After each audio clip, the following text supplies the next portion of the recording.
열왕기상 19장 1절부터 18절까지 말씀 제가 봉독하도록 하겠습니다. 다 같이 읽겠습니다. 시작. 아합이 엘리야가 행한 모든 일과 그가 어떻게 모든 선지자를 칼로 죽였는지를 이세벨에게 말하니 이세벨이 사신을 엘리야에게 보내어 이르되 내가 내일 이맘때에는 반드시 내 생명을 저 사람들 중 한 사람의 생명과 같게 하리라. 그렇게 하지 아니하면 신들이 내게 벌 위에 벌을 내림이 마땅하니라 한지라. 그가 이 형편을 보고 일어나 자기의 생명을 위해 도망하여 유다에 속한 브엘세바에 이르러 자기의 사환을 그곳에 머물게 하고 자기 자신은 광야로 들어가 하룻길쯤 가서 한 로뎀나무 아래에 앉아서 자기가 죽기를 원하여 이르되 여호와여 넉넉하오니 지금 내 생명을 거두시옵소서. 나는 내 조상들보다 낫지 못하니이다 하고 로뎀나무 아래에 누워 자더니 천사가 그를 어루만지며 그에게 이르되 일어나서 먹으라 하는지라. 본즉 머리맡에 숯불에 구운 떡과 한 병 물이 있더라. 이에 먹고 마시고 다시 누웠더니 여호와의 천사가 또 다시 와서 어루만지며 이르되 일어나 먹으라. 내가 갈 길을 다 가지 못할까 하노라 하는지라. 이에 일어나 먹고 마시고 그 음식물의 힘을 의지하여 40주 40야를 가서 하나님의 산 호렙에 이르니라. 엘리야가 그곳 굴에 들어가 거기서 머물더니 여호와의 말씀이 그에게 임하여 이르시되 엘리야야 내가 어찌하여 여기 있느냐. 그가 대답하되 내가 만군의 하나님 여호와께 열심히 유별하오니 이는 이스라엘 자손이 주의 언약을 버리고 주의 제단을 헐며 칼로 주의 선지자들을 죽였음이오며 오직 나만 남았거늘 그들이 내 생명을 찾아 빼앗으려 하나이다. 여호와께서 이르시되 너는 나가서 여호와 앞에서 산에 서라 하시더니 여호와께서 지나가시는데 여호와 앞에 크고 강한 바람이 산을 가르고 바위를 부수나 바람 가운데 여호와께서 계시지 아니하며 바람 후에 지진이 있으나 지진 가운데에도 여호와께서 계시지 아니하며 또 지진 후에 불이 있으나 불 가운데에도 여호와께서 계시지 아니하더니 불 후에 세미한 소리가 있는지라. 엘리야가 듣고 겉옷으로 얼굴을 가리고 나가 굴 어귀의 섬에 소리가 그에게 임하여 이르시되 엘리야야 내가 어찌하여 여기 있느냐. 그가 대답하되 내가 만군의 하나님 여호와께 열심히 유별하오니 이는 이스라엘 자손이 주의 언약을 버리고 주의 제단을 헐며 칼로 주의 선지자들을 죽였음이오며 오직 나만 남았거늘 그들이 내 생명을 찾아 빼앗으려 하나이다. 여호와께서 그에게 이르시되 너는 내 길을 돌이켜 광야를 향하여 다메섹에 가서 이르거든 하사엘에게 기름을 부어 아람의 왕이 되게 하고 또 너는 또 님시의 아들 예후에게 기름을 부어 이스라엘의 왕이 되게 하고 또 아벨 무홀라 사밧의 아들 엘리사에게 기름을 부어 너를 대신하여 선지자가 되게 하라. 하사엘의 칼을 피하는 자를 예후가 죽일 것이요 예후의 칼을 피하는 자를 엘리사가 죽이리라. 그러나 내가 이스라엘 가운데 7,000명을 남기리니 다 바알에게 무릎을 꿇지 아니하고 다 바알에게 입맞추지 아니한 자니라. 아멘. 이 시간 말씀의 제목은 엘리야의 절망과 회복입니다. 엘리야의 절망과 회복이라는 제목으로 말씀을 증거하겠습니다. 구약시대 때 위대한 신앙의 인물 중에 하나가 엘리야였습니다. 아마도 성경 전체에서 가장 위대한 신앙의 인물 중 하나를 뽑으라 하면 그 중에 하나를 엘리야를 생각할 수 있을 것입니다. 엘리야는 그만큼 하나님의 위대한 선지자였고 하나님의 위대한 역사를 일으켰던 놀라운 선지자였습니다. 그는 하나님을 의지한 사람이고 또 기도의 사람이었고 하나님의 영이 함께하는 사람이었습니다. 그래서 그를 하나님의 사람이라고 성경에서는 여러 번 일컫고 있습니다. 그런 위대한 선지자가 이 본문에서는 절망에 빠져서 죽기를 구하고 있는 것입니다. 그러면 왜 이러한 위대한 선지자가 이런 절망에 빠졌고 또 어떻게 회복을 했는지를 통해서 우리가 이 세상에서 때로는 절망하고 때로는 우울하고 낙심할 때에 때로는 우리가 넘어질 때에 또 왜 그러한 영적인 침체와 또 절망과 넘어짐이 있는지를 깨닫고 또 어떻게 하면 회복의 길을 걸어갈 수 있는지를 성경을 통해서 깨닫고 배워서 적용을 해야 되겠습니다. 먼저는 이 엘리야는 위대한 하나님의 사람이었습니다. 엘리야의 등장은 열왕기상 17장부터 등장을 하고 있습니다. 배경은 북이스라엘의 아합 왕이 아마도 북이스라엘의 가장 악한 왕을 뽑으라 하면은 그 중에 하나가 아합 왕이 될 수 있습니다.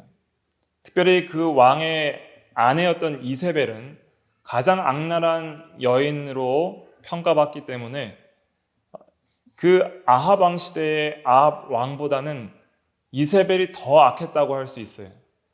그러한 악한 왕과 왕비의 통치 아래서 북이스라엘은 이제 매우 악한 길을 걸어가고 있었고 그 당시 북이스라엘의 이 영적 상황은 엄청나게 어두운 상황이었고 우상 숭배, 특별히 바알과 아세라 우상 숭배가 팽배한 상황이라서 하나님을 섬기는 자를 찾아보기 힘든 시대였습니다.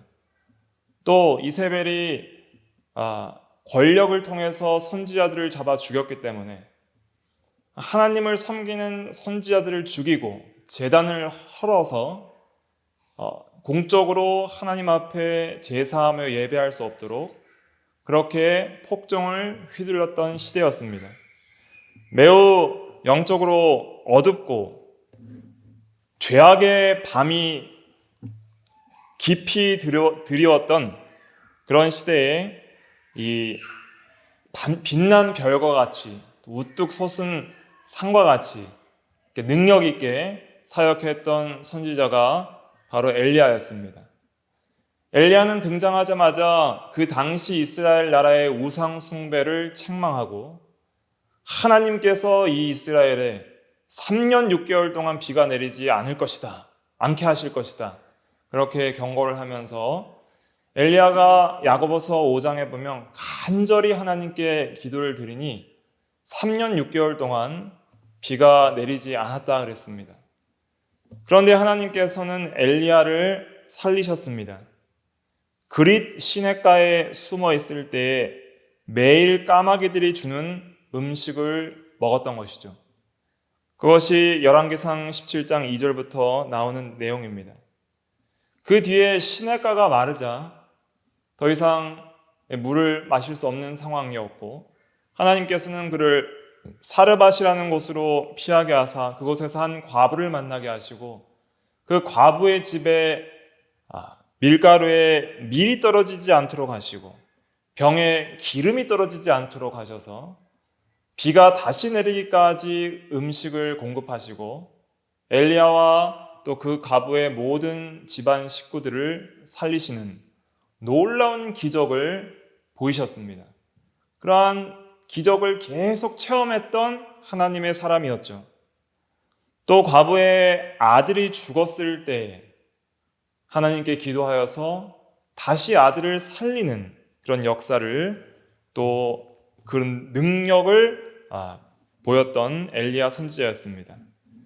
그러나 엘리야의 사역 중에 가장 위대한 사역은 바로 바알 선지자 450명과의 대결이었습니다.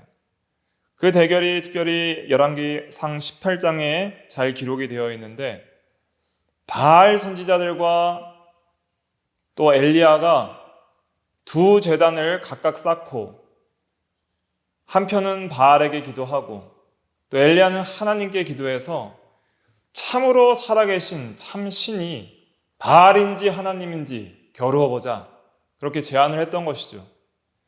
그때 엘리야는 먼저 바알 선지자들에게 너희가 먼저 불러라 그렇게 기회를 주었습니다.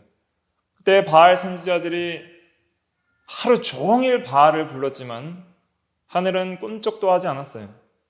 그러나 그 이후에 날이 저물 즈음에 엘리야가 자기가 세운 제단에는 물을 가득 붓고 그리고 하늘에 계신 하나님께 간절히 기도드릴 때에 하늘에서 불이 내려와 제단의 모든 물과 재물을 태워버렸던 것이죠.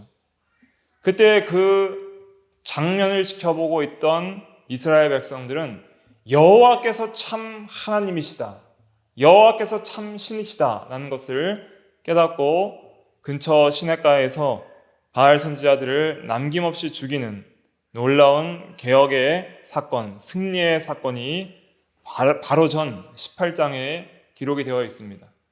그런 놀라운 역사를 행했지만은 또 한편으로는 엘리야는 겸손했어요. 그래서 이제 그 이후에 하나님께서 비를 내리시게 되는데 비가 이제 내려질 테니 아합 왕은 그 역사를 같이 보고 있었는데 이제 그 갈멜산에서 그 대결을 벌인 이후에 이제 수도 궁전이 있는 곳은 이스라엘이라는 곳이에요. 그래서 이스라엘까지 이제 한 대략 30km 정도를 마차를 타고 왕을 가라고 했습니다.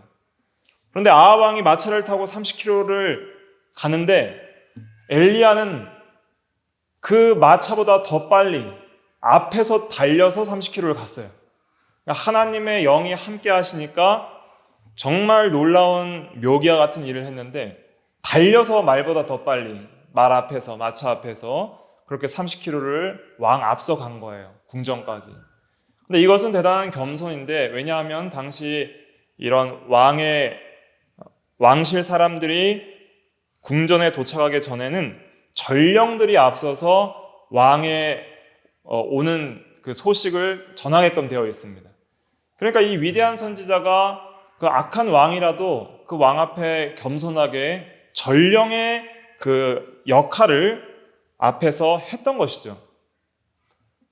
그렇게 놀라운 일들, 놀라운 역사, 정말 믿음과 용기와 또 겸손에 있어서까지 위대했던 이 하나님의 사람, 도무지 이 절망과 낙심을 우리는 찾아보기 힘든 이런 사람이 19장에서는 갑자기 죽여달라는 그러한 절망까지 나아가는 것을 보게 됩니다.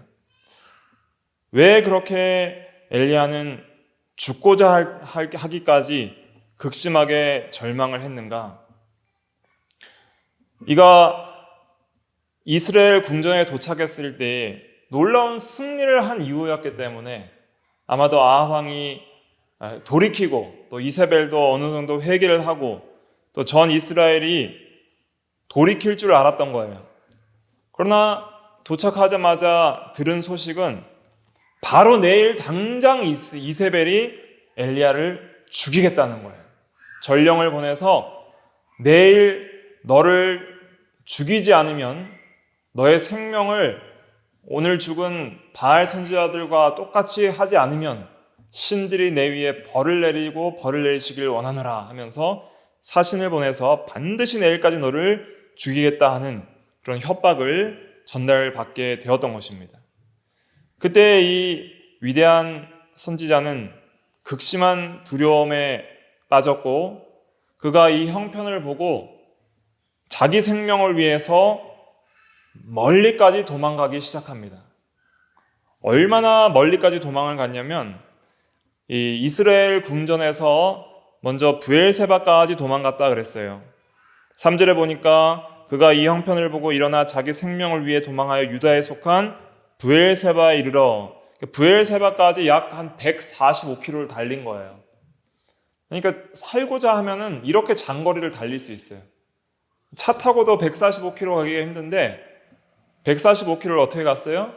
혼자 이렇게 걷고 달리고 해서 그렇게 간 것입니다. 그리고 또 거기에 자기 사환, 이 종을 머물게 하고 이제 완전히 홀로 하루길이나 더 가게 됩니다. 하루길 갔으니까 한 3, 40km 더 간 거예요. 그러니까 총 한 190에서 많으면 한 200km 간 거죠. 그렇게 멀리까지 도망을 갔습니다. 그리고 더 이상 갈 수가 없어서 지쳐 쓰러진 곳이 로뎀나무 아래예요. 거기 아래 쓰러져서 마지막으로 기도를 하는 거예요. 여호와여 넉넉하오니 지금 내 생명을 거두시옵소서. 나는 내 주상들보다 낫지 못하니이다. 절망한 순간, 누구보다 고독한 이 순간에서 엘리야는 죽을 힘을 다해서 기도를 합니다. 내 생명을 거두어 달라고. 차마 스스로 목숨을 끊을 수는 없고 이제 하나님의 주권을 믿기 때문에 이제는 자신의 생명을 거두어 달라고 기도를 한 것이죠. 우리가 생각하기에는 믿음이 연약한 사람들만 쉽게 절망을 한다 생각할 수 있습니다. 또 천성적으로 마음이 좀 여린 사람이 쉽게 절망하기 쉽다라고 생각을 할 수가 있어요. 우리가 세상을 살아가다 보면 겉보기에 굉장히 담대하고 용기가 있고 절대 절망하지 않을 것 같이 외부적으로 보이는 사람들도 속으로는 또 홀로 있을 때에는 매우 외로워하고 또 극심한 우울에 빠지며 또 시시때때로 낙심과 자괴감과 절망에 빠질 때가 있다는 것을 알아야 됩니다. 사실 모든 사람들은 한순간도 절망하지 않고 살아갈 수 있는 사람은 없습니다. 왜냐하면 인간은 다 죄성이 있고 또 연약하기 때문이죠. 이 위대한 선지자인 엘리야뿐 아니라 실제로 위대했던 모세도 몇 번 죽여달라고 얘기를 했어요. 민수기 11장 15절에도 보면 주께서 내게 이같이 행하실진대 구하옵나니 내게 은혜를 베푸사 즉시 나를 죽여 내가 고난당함을 내가 보지 않게 하옵소서 그랬습니다. 또 신앙의 인물인 욥도 주께서 나를 태에서 나오게 하셨으면 어찌함이니까 하면서 그의 극심한 고난 중에서 재산도 잃고 사랑하는 아들, 딸 다 잃고 또 자기의 건강도 다 잃은 상황 속에서 그는 욥기 10장 18절에서 19절에 보면 차라리 어머니 태에서 죽었으면 차라리 유산을 당했으면 더 좋았을 뻔했습니다 라고 그렇게 기도를 하고 있는 거예요. 그런 비슷한 기도를 예레미야 선지자도 했습니다. 예레미야 20장 14절부터 보면 내 생일이 저주를 받았더라면 나의 어머니가 나를 낳던 날이 복이 없었더라면 하나님께서 왜 나를 태에서 죽이시지 않으셔서 어찌하여 내가 태에서 나와 고생과 슬픔을 보며 나의 날을 부끄러움으로 보내는고 하니라고 20장 17절 18절에도 예레미야서에 기록이 되어 있습니다. 요나 선지자 같은 경우도 요나 4장 3절에 보면 여호와여 원하건대 이제 내 생명을 거두어 가소서 사는 것이 죽는 것보다 내게 나음이니이다. 그렇게 말을 하는 거예요. 그러니까 왜 죽여달라고 했을까요? 왜 죽었으면 좋겠다고 했을까요? 그러니까 현재 자신의 절망적인 상황과 마음이 그것을 살아서 견뎌내기에는 감당할 수 없기 때문에 도저히 감당하지 못하겠사오니 차라리 죽는 것이 낫겠다라고 그렇게 하나님께 기도를 드린 것이죠. 모두 죽기를 바랬지만은 스스로 목숨을 끊는 것은 하나님 앞에 죄이기 때문에 하나님께 이렇게 기도로써 자신의 절망적인 상황들을 아뢰었던 것입니다. 우울증을 경험해 본 사람이나 또한 이런 절망적인 상황 속에 있었던 사람들은 이러한 신앙의 인물들의 기도를 우리가 잘 이해를 할 수가 있습니다. 여기서 우리가 한 가지 깨달을 수 있는 것은 무엇이냐면 믿음이 약하거나 또 선천적으로 마음이 여린 사람들만 절망에 빠지는 것이 아니라 위대했던 신앙의 인물들도 대부분 많은 절망 가운데 있었다는 것을 알아야 되는 것입니다. 그러니까 나만 이렇게 약하고 여리고 쉽게 절망하고 낙심하고 쉽게 우울해하고 쉽게 넘어지는 것이 아니라 죄인된 인간들은 다 이런 상황 속에 처한다는 거예요. 또 우리가 설교의 황태자라고 할 정도로 위대한 설교자인 찰스 스펄전 목사님이라고 계시는데, 그런 스펄전 목사님은 그런 위대한 하나님의 말씀을 전하는 설교자였음에도 불구하고 극심한 우울증으로 오랫동안 고생을 했다 그럽니다. 또 하나님의 단에 서서 설교를 전하는 목사들은 절대 우울증에 안 걸릴 것 같이 생각하실지 모르겠지만 많은 목사들이 절망에 빠지기도 하고 우울해하기도 합니다. 그것이 일정 시간 가는 경우들도 많이 있는 것을 알아야 하는 것이죠. 그러니까 여러분들도 나만 이렇게 낙심을 하기 쉬운가라고 생각할 것이 아니라 위대한 신앙의 인물들도 그렇게 낙심을 했고, 또 모든 사람들은 자신의 연약성과 죄성과 나의 악함과 다른 사람의 악함과 세상의 불완전함과 악함 때문에, 또 현실의 불완전함 때문에 시시때때로 우리가 낙심하기도 하고 절망에 빠지기도 한다는 것을 깨달아야 하는 것이죠. 그러면 이러한 엘리야의 절망의 원인은 무엇이었을까요? 원인은 여러 가지가 있습니다. 그러니까 일단 절망으로부터 회복하려면 먼저 원인을 잘 분석을 해야 돼요. 시시때때로 어떤 낙심이나 우울한 감정이 들어올 때에도 원인을 잘 분석해야 됩니다. 무조건 기도만 한다고 낫는 건 아니에요.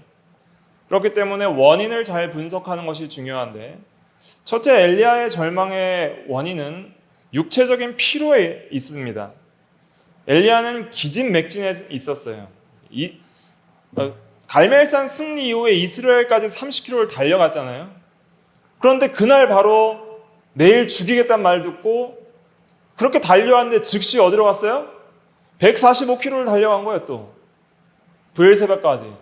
그래 놓고선 거기서 하룻밤 더 달려갔어요. 총 합치면 200km를 넘게 달렸어요. 그렇게 달리고 더 이상 달릴 수가 없어서 로뎀나무 아래에서 쓰러졌던 것이죠.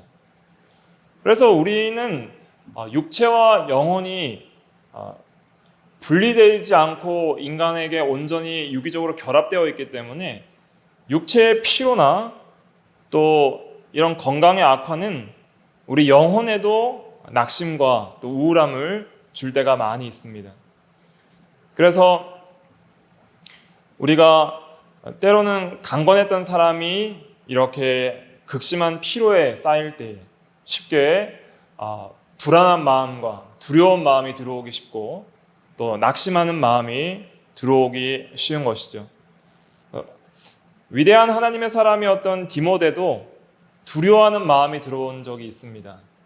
그 이유는 몇 가지가 있지만 그 중에 하나가 이 위장병, 자주 나는 위장병이 있다고 그랬어요. 건강의 악화로 인하여서 또 두려워하는 마음이 들어왔을 때 바울이 디모데후서 1장 7절에 보면 하나님이 우리에게 주신 것은 두려워하는 마음이 아니요 오직 능력과 사랑과 절제하는 마음이니 라면서 권면하는 내용이 나오고, 또 자주 나는 위장병을 위해서 포도주를 쓰라라는 그런 권면도 나옵니다. 그러니까 단순히 기도만 하라 하지 않고 또 말씀으로만 권면하지 않고 실제적인 육체적인 병을 치료하는 해결책들을 제시를 하는 것이죠. 그래서 실제적으로 어떤 육체적인 이런 이유 때문에 우울한 마음들이 들어올 때가 있어요. 너무 햇볕을 보지 않는다거나 또 너무 운동을 하지 않고 건강한 음식을 먹지 않을 경우에도 우울할 수 있습니다. 그럴 때에는 30분 산책을 하거나 뛰거나 또 햇볕을 쬐거나 또 건강한 음식을 먹음으로써 회복을 하는 것이 그러한 우울증과 절망의 상태에 많은 도움을 줍니다. 실제로 하나님께서 엘리야를 그렇게 치료하셨어요. 단지 영혼만 치료한 것이 아니라 그의 육체도 회복하신 것을 말씀을 통해 보면 알 수 있는 것이죠. 두 번째 이 절망의 원인은 고립입니다. 고립이 될수록 더 외로워지고 힘을 얻기가 힘들어요. 사실 엘리야는 함께 영적으로 신령한 경건한 교제를 가질 수 있는 그리스도인들이 주위에 거의 없었어요.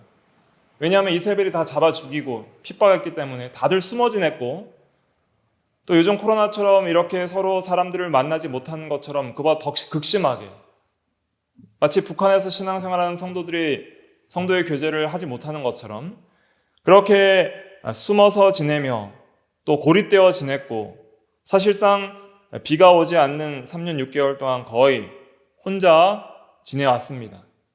그런데 지금 도망가는 이 상황 속에서는 사환이랑 둘이 가다가 사환까지 버려두고 완전히 경건한 교제로부터 자신을 끊어버리고 혼자서 이 길을 걸어가고 있었던 것이죠. 그러니까 성도의 교제 없이 오랫동안 성장하고 살아남을 수 있는 그리스도인은 없습니다. 그렇기 때문에 이러한 고립, 또 경건한 교제의 상실이 그를 더욱더 절망 가운데 빠지게 했던 것이죠. 또 영적인 공격들이 있었습니다. 특별히 이 사탄의 앞잡이인 이세벨의 협박을 받고 두려움과 낙심한 마음을 주었던 것, 그것은 마귀의 영적인 공격이라 할 수 있는 거예요. 마귀의 시험이었고 올무였고 두려워하는 마음을 이러한 이세벨을 통해서 악한 영이 주었던 것이죠. 넷째는 공허감이 있습니다.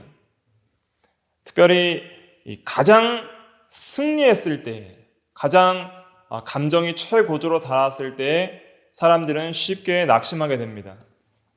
한 가지 현실적인 예를 들면 올림픽에서 선수들이 4년간 열심히 노력하다가 금메달을 따면 그렇게 우울하대요. 가장 최고의 순간에 갑자기 우울해지는 거예요.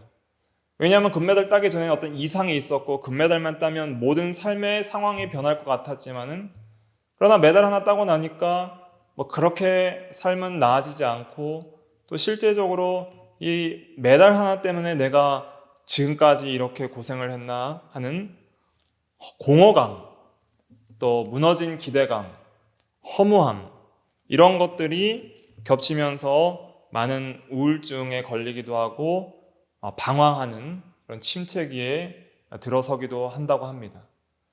또 특별히 설교자들도 하나님의 감동으로 힘있게 설교하고 나서 극심한 침체와 낙심에 빠지는 경우들도 많이 있다고 해요.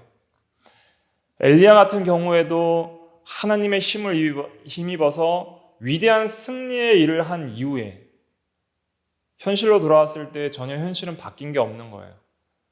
전 이스라엘이 하나님께 돌아올 줄 알았고, 아합과 이세벨이 회개할 줄 알았고, 또 참으로 하나님을 섬기는 예배가 회복될 줄 알았는데 현실은 전혀 그렇지 않은 상태.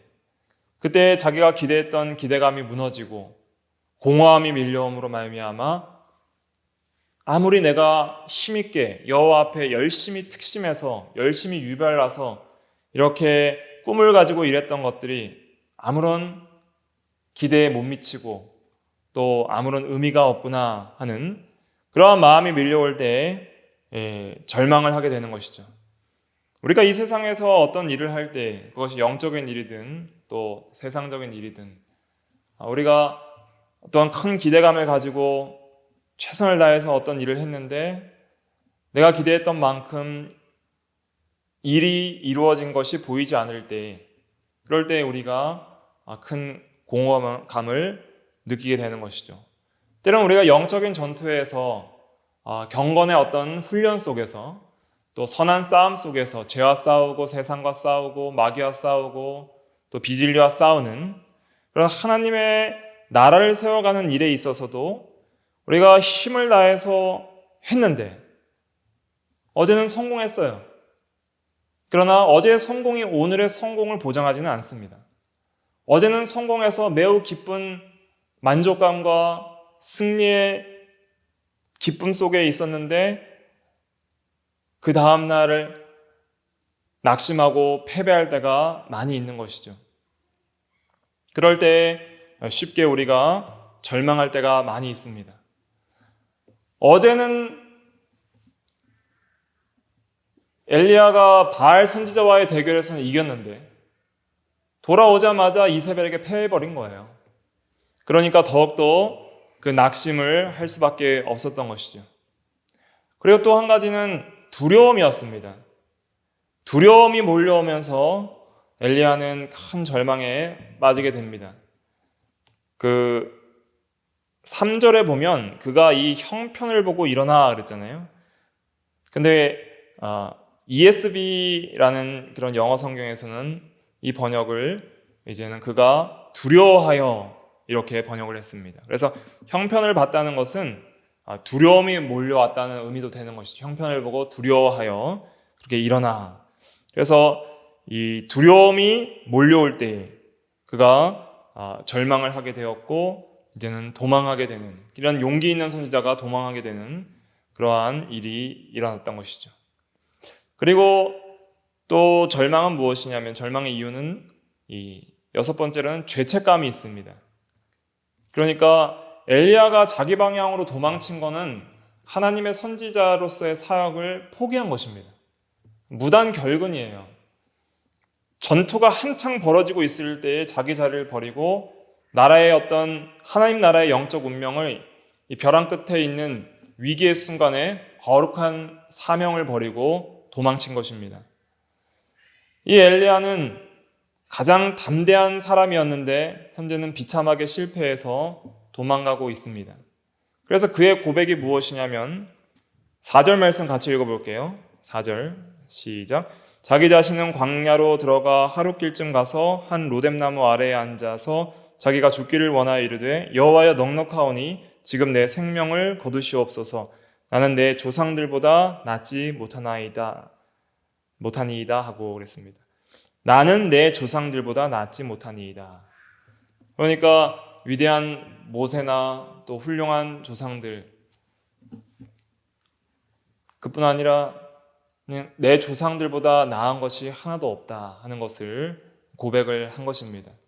그래서 이것은 자신의 죄를 고백한 것과도 같아요. 나는 죄인입니다. 연약한 죄인입니다.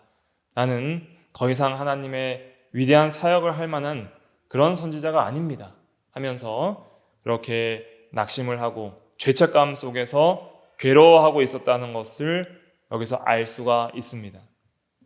그래서 이러한 우울증의 원인들이 몇 가지가 있는데, 육체적 피로, 또 고립, 영적인 공격, 공허감, 또 두려움, 죄책감, 이러한 것들이 우리를 시시때때로 이 절망 속에 빠지게 합니다.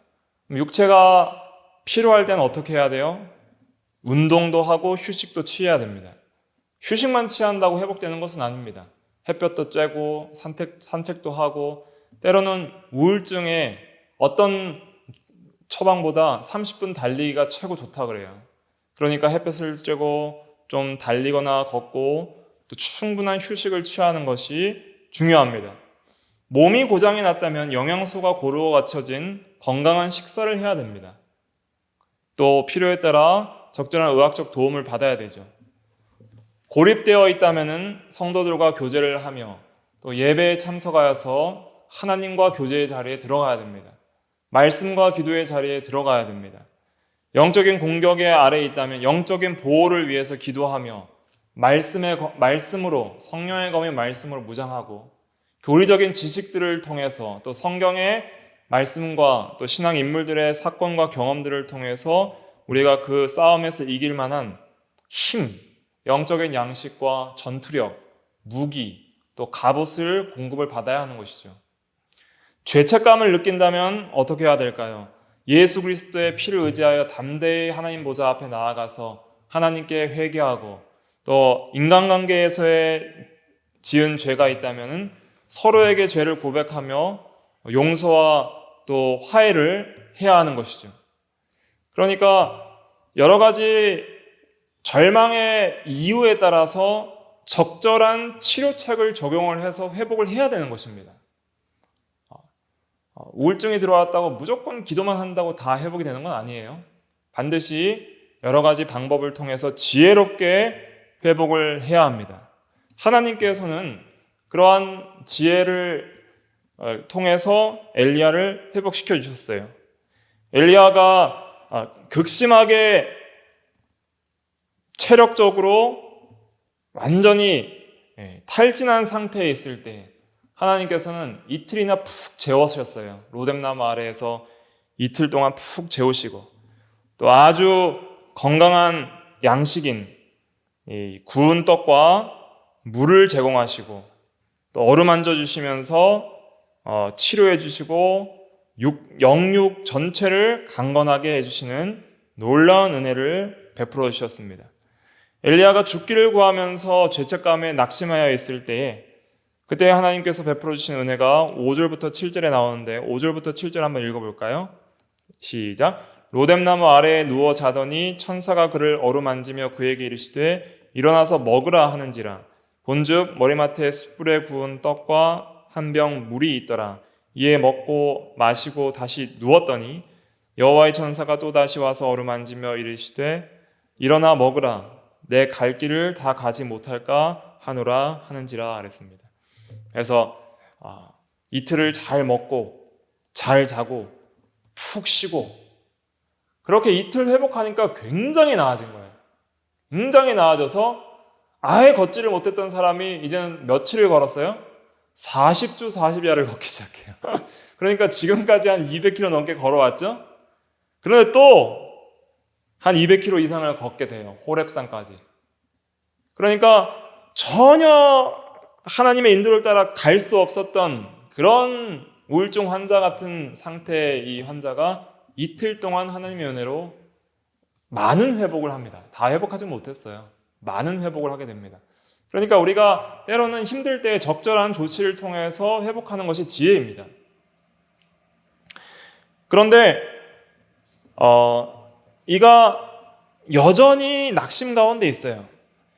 이제 이러한 회복을 받고 40주 40일을 가는데 무엇을 힘입어 갔냐면 8절 같이 읽어볼게요. 8절 시작. 이에 일어나 먹고 마시고 그 음식물의 힘을 의지하여 40주 40야를 가서 하나님의 산 호렙에 이르니라. 음식물의 힘을 의지하여, 육체적인 그런 음식물의 힘을 의지해서 이렇게 또 회복이 되고 또 육체의 힘을 얻고, 그래서 또 40일을 걸어서 하나님의 산 호렙에 이르렀습니다. 그러나 아직도 여전히 영적인 상태에는 전혀 회복이 되지 않았어요. 이 호렙산에서 하나님을 만납니다. 엘리야가 19장에서 전혀 하나님의 그런 하나님과의 교제, 하나님께 대한 기도의 사람이 기도하지 않고 또 하나님과 하나님의 말씀을 듣고 교제하는 그런 역사가 상실된 상태에서 다시 이제 그러한 교제가 회복되는 상태로 들어가는데, 그때 엘리야의 상태가 아주 절망적인 상태가 여전하다는 것을 알 수 있어요. 9절부터 10절 같이 읽어볼게요. 9절부터 10절 시작. 엘리야가 그곳 굴에 들어가 거기서 머물더니 여호와의 말씀이 그에게 임하여 이르시되 엘리야야 내가 어찌하여 여기 있느냐. 그가 대답하되 내가 만군의 하나님 여호와께 열심히 유별하오니 이는 이스라엘 자손이 주의 언약을 버리고 주의 제단을 헐며 칼로 주의 선지자들을 죽였으며오며 오직 나만 남았거늘 그들이 내 생명을 찾아 빼앗으려 하나이다. 하나님을 만났어요. 그래서 하나님이 물어봤어요. 엘리야 네가 어찌하여 여기 있느냐. 여기 있는 것이 네가 바로 하는 일이냐. 어찌하여 여기까지 도망을 왔느냐. 위대한 하나님의 사람 엘리야야 어찌하여 내가 여기 있느냐라고 물어보실 때에 그가 하는 얘기는 자기 연민을 하고 있는 거예요. 자기를 불쌍히 여기면서 자기 연민의 파티를 열고 있어요. 자기 연민 속에 푹 빠져서 반 거짓말, 그리고 과장, 그리고 여러 가지 그런 교만한 마음과 독선한 마음을 가지고 이렇게 하나님께 신세 한탄을 하고 있는 거예요. 내가 만군의 하나님 여호와께 열심히 유별하오니, 하나님을 위해 질투한다는 뜻입니다. 이것은 사실이죠. 그래서 우상 숭배하는 이스라엘 백성들을 회복하기 위해서 노력을 했습니다. 주의 언약을 어기고 버리고, 이것은 십계명을 가리키는데 나 외에는 다른 신을 내게 있게 하지 말지니라, 우상을 섬기지 말지니라는 그 언약을 버리고 우상 숭배를 했다는 거예요. 제단을 헐며 칼로 주의 선지자들을 죽였으며오며 오직 나만 남았거늘. 이것이 잘못된 말입니다. 엘리야는 자기만 남지 않았다는 것을 18장에서 오바댜라는 사람을 통해서 들었어요. 오바댜가 선지자 100명을 남겨줬다는 사실을 알고 있었거든요. 그리고 사실은 여호와께서 나중에 또 알려주시죠. 바알에게 무릎 꿇지 않은 자, 입 맞추지 않은 자를 7,000명이나 남겨놨다. 그런데 엘리야는 지금 뭐라고 하는 거예요? 오직 나만 남았거늘. 현실을 그렇게 비관적으로 분석하면서 신세한탄을 하면서 또 반은 하나님을 원망하며 또 자기를 원망하며 그렇게 또 다른 사람들을 원망하면서 이 절망 가운데 낙심 가운데 있었던 것이죠. 그러나 하나님께서는 이 엘리야에게 은혜를 주셔서 회복시켜 주십니다. 그런데 어떤 외적인 바람이나 지진이나 또 불 가운데 어떤 외적인 화려한 역사, 외부적인 역사로서 회복시켜 주시는 것이 아니라 세미한 소리, 내적 역사를 가리키죠. 하나님의 말씀, 성령의 감동으로 임하는 하나님의 놀라운 말씀, 세미한 소리로서 엘리야의 영적인 침체된 상태를 회복시켜 주시고 또 새로운 사명을 주셔서 이제는 하나님의 일을 하게 하시고 또 끝까지 하나님께서 엘리야와 함께 하시고 또 엘리야를 죽음을 보지 않고 또 승천할 수 있도록 하늘로 데려갈 수 있도록 그렇게 역사를 베풀어 주시게 됩니다. 그러한 놀라운 하나님의 은혜가 있었는데 특별히 오늘 본문을 통해서 깨달아야 될 중요한 회복의 방편은 무엇이었냐면 엘리야가 여러 가지 이러한 하나님의 은혜로 회복이 되었지만은 가장 중요한 치료책은 엘리야가 이러한 상황 속에서도 여전히 하나님께 사랑을 받고 있다는 거예요. 그러니까 영적으로 절망한 사람에게 있어서 무엇보다도 가장 중요한 것은 어떠한 상황 가운데서도 너를 사랑하는 분이 계신다 하는 것을 깨닫는 거예요. 그러니까 엘리야는 모든 사람이 나를 버리고 나 혼자 남았고 또 모든 선지자들이 죽었다라고 생각할 때에도 하나님께서는 엘리야를 사랑하시고 또 엘리야를 버리시지 않는다 하는 것을 알려주심으로써 엘리야를 회복시킨 것입니다. 성경은 엘리야가 낙심해 있을 때에 하나님께서 책망하지 않은 것을 볼 수 있어요. 성경을 통해서. 엘리야가 로뎀나무 아래에서 죽기를 원할 때 하나님이 그때 네가 왜 여기 있느냐라고 책망하지 않았어요. 오히려 엘리야에게 어루만져 주시는 사랑을 베풀어 주셨습니다.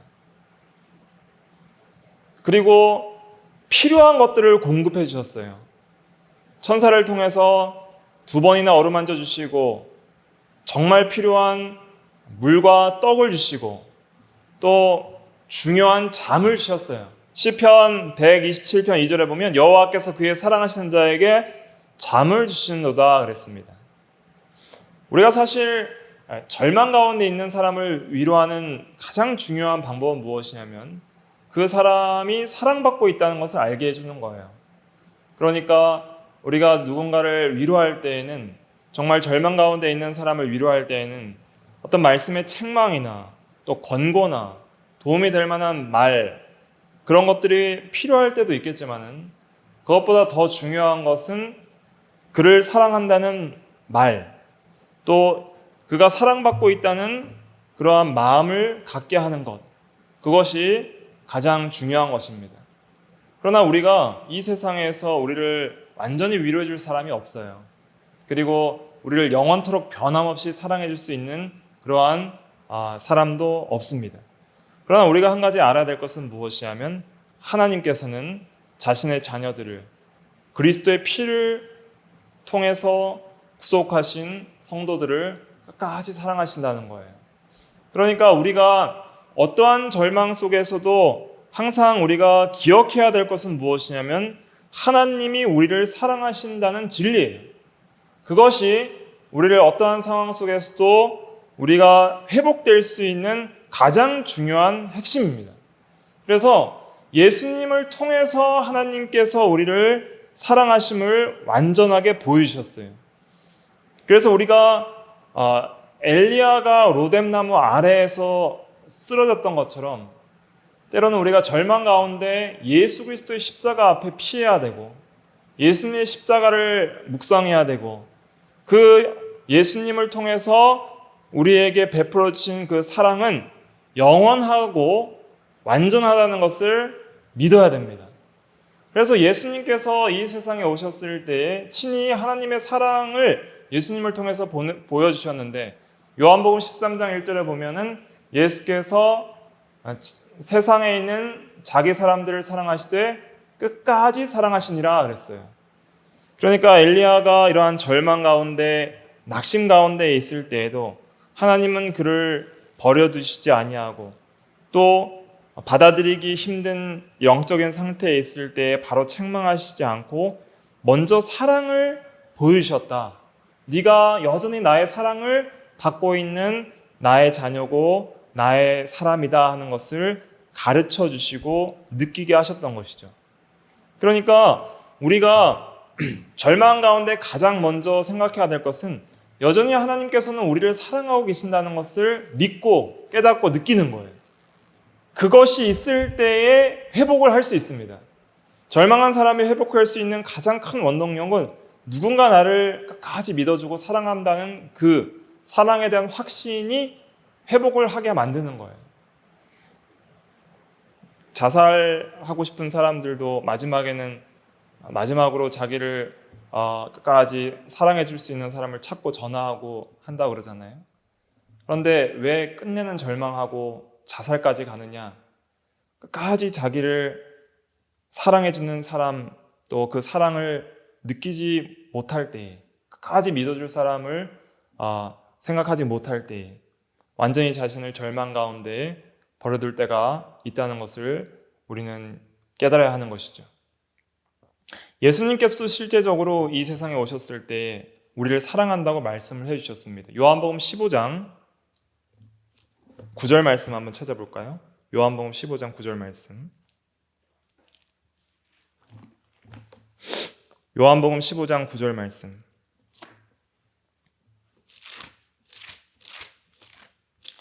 같이 읽어볼게요. 시작. 아버지께서 나를 사랑하신 것 같이 나도 너희를 사랑하였으니 나의 사랑 안에 거하라. 성부께서 성자를 사랑한 것 같이 그 완전한 사랑을 가지고 예수님께서도 너희를, 우리를, 성도 각 사람을 사랑하였으니 나의 사랑 안에 거하라 그랬습니다. 예수님께서도 우리에게 직접 사랑의 고백을 해주셨습니다. 그리고 말로만 하지 않고 행함과 진실함으로 우리의 죄를 사하기 위해서 죽어주셨던 것이죠. 엘리야가 절망했을 때 진짜 필요한 건 누구였을까요? 그럼 바로 구원자가 필요했던 거예요. 구원자. 이러한 절망과 모든 악함 속에서도 나를 사랑하시고 나를 구원해 주실 그분, 앞으로 오실 메시아 예수 그리스도가 엘리야에겐 필요했던 것이고 우리 모든 사람에게도 필요합니다. 어떤 상황 속에서도 우리는 매일 구원자가 필요해요. 사실은 매일 하루를 살아가기 위해서 우리를 사랑해 주실 분이 필요하고 우리는 그분을 찾아야 되고 또 그분을 의지하고 그분을 힘입어서 살아야 되며 또 우리 주 예수 그리스도께서 우리를 얼마나 사랑하시는지를 우리는 깨닫고 그 사랑 안에 거할 때 우리가 매일의 영적 전투에서 이기면서 살아갈 수 있는 것입니다. 엘리야는 마침내 주님의 품에 안기게 됩니다. 그리고 예수님께서 마태복음 17장에 보면 변화산에 올라가서 신령한 모습으로 변화하게 되는데 그때 엘리야와 모세와 함께 계시는 것을 제자들이 보게 돼요. 엘리야에게 필요했던 것도 예수 그리스도였던 것이죠. 그리고 그 예수님을 통해서 우리에게 베풀어 주신 그 하나님의 사랑이 사실은 우리의 모든 절망 가운데 우리를 회복시키는 가장 중요한 원동력입니다. 우리가 이 세상에서 필요한 것들이 많이 있어요. 육체의 연습은 약간의 유익이 있으나 경건은 범사에 유익하는 이생과 내생의 생명의 유업이 있다고 그랬잖아요. 육체적인 연습, 많은 유익들이 있습니다. 또 어떤 운동과 또 바른 음식을 섭취하는 것들도 굉장히 중요합니다.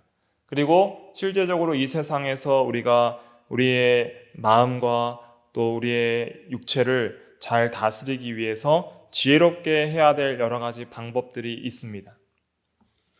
그리고 또 우리가 영적으로 무장하기 위해서 많은 진리의 말씀들을 배워야 되고 또 교리적인 지식들을 많이 가져야 됩니다. 그래서 교리적인 공부들을 게을리해서는 안 되고 힘써 해서 성경적인 바른 해석의 이런 뼈대를 가지고 신구약 성경 전체를 이해해야 되며 매일 말씀과 기도에 힘을 써야 됩니다. 그렇지 않으면 오늘 성공해도 내일은 실패할 수 있는 거예요. 오늘 내가 신앙적으로 성공했어도 몇 시간 뒤에는 넘어질 수도 있는 겁니다. 그러나 그런 상황 속에서 가장 중요하게 우리의 삶을 이끌어 나갈 원동력은 어디에 있냐면 하나님의 사랑하심에 있는 거예요. 그러니까 하나님이 변함없이 우리를 사랑하신다. 하나님은 항상 우리를 사랑하신다. 그 하나님의 사랑이 예수 그리스도를 통해서 나타났다. 그러므로 우리는 날마다 주님께로 피해야 되고 그 사랑을 의지해야 된다는 사실을 잊으면 안 되는 것이죠. 내가 너를 사랑한다. 이것은 성경에는 기록되어 있지 않지만은 엘리야에게 보여주셨던 그리스도 안에서의 하나님의 사랑이었던 것입니다. 그래서 엘리야는 그러한 힘을 통해서 회복하게 되고 그리고 하나님의 은혜에 감격해서 끝까지 자신의 사명을 완수하게 되는 것이죠. 그래서 오늘날 우리도 이 세상을 살아가면서 항상 주님의 사랑 안에 거하기를 힘써야 됩니다. 그러려면 어떠한 상황 가운데에서도 하나님을 바라봐야 돼요. 엘리야가 잘했던 것은 절망 가운데서도 기도했다는 거예요. 로뎀나무 아래 쓰러져서 죽어가는 그런 절망 가운데에서도 기도는 했다는 거예요. 하나님께. 그리고 하나님을 찾아서 하나님이 계신 호렙산까지 가서 하나님과의 교제의 자리에 들어갔을 때, 예배의 자리에 들어갔을 때 회복의 역사가 있었던 것이죠.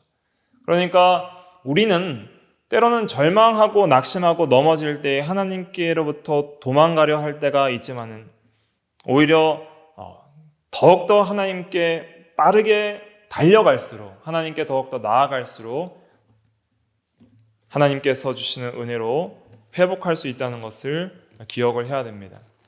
시편 저자는 낙심했을 때에 하나님을 바라봄으로써 하나님께 소망을 둠으로써 회복했다는 말씀을 시편 42편 11절에 증거하고 있습니다. 시편 한번 찾아볼까요? 시편 42편 11절. 시편 42편 11절 말씀 같이 읽어보겠습니다. 시작. 내 영혼아 내가 어찌하여 낙심하며 어찌하여 내 속에서 불안해하는가. 너는 하나님께 소망을 두라. 나는 그가 나타나 도우심으로 말미암아 내 하나님을 여전히 찬송하리로다. 때론 이 세상에서 낙심이 될 때에는 자신도 바라보지 말고 다른 사람도 바라보지 말고 마귀나 세상과 죄도 바라보지 말고 오직 하늘에 계신 하나님을 바라봐야 됩니다. 그때 하나님께 소망을 둘 때 또 하나님을 기다린다는 의미도 있습니다. 소망을 둔다는 것은 하나님의 은혜를 기다릴 때 그때 하나님께서 나타나 도우심으로 말미암아 회복되는 놀라운 역사가 있다는 것입니다. 그래서 오늘 본문을 통해서 중요한 한 가지 깨달아야 될 것은 하나님이 여전히 우리를 사랑하신다. 때로는 죄에 대한 책망으로 징계를 하신 것도 여전히 우리를 사랑하시기 때문이다라는 것을 깨달아야 됩니다. 그렇기 때문에 그러한 사랑을 통해서 우리가 회복을 하고 또 더욱더 하나님의 사람으로서 하나님께 더욱 가까이 나아가고 하나님께 소망을 두고 또 하나님과의 교제의 자리를 더욱 회복해 나갈 때 우리는 이 세상 가운데서도 때로는 절망할 때라도 더 낙심하지 않고 회복해서 이기면서 나아갈 수 있다는 것을 깨달아야 되겠습니다. 그래서 날마다 하나님의 사랑 안에 거하기를 힘쓰고 또 사랑을 느끼기를 힘쓰고 또 사랑을 믿고 의지하기를 힘쓰고 하나님의 말씀 가운데 계시해 주신 우리를 향한 하나님의 사랑을 많이 깨달아서 날마다 그 사랑의 힘으로써 우리가 매일의 삶을 살아가도록 힘쓰는 저와 여러분들이 다 되어야 되겠습니다. 기도하겠습니다.